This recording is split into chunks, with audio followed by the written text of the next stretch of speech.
So business as usual is a luxury that a lot of businesses can't afford right now. And many organizations face the same challenge. How do we pivot well based on the current environment? Now, we found that the best organizations do three things to pivot well. The first is to prioritize your opportunities.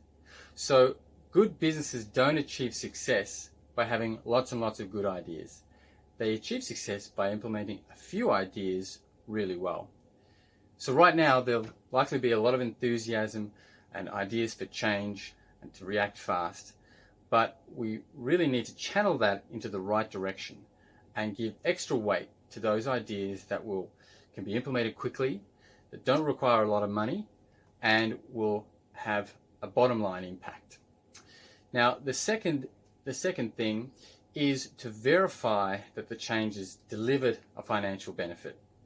So before we start any change, what's the number that we're going to use to measure if it was effective or not? How are we going to know if it was a successful change?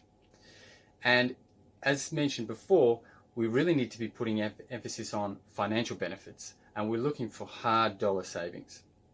So the best businesses are disciplined in following up after the change to make sure it delivered those bottom line savings. Now, the third thing is to deliver sustainable savings as opposed to temporary ones.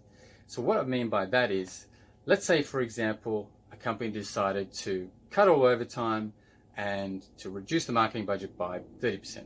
We have to do it. Okay, great.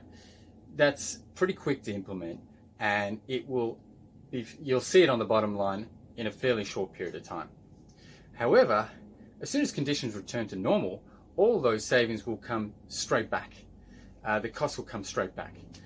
So if we're spending a lot on overtime, what's the cause of that right now? Why is it occurring in the first place? And are there permanent changes we can make to prevent it for future?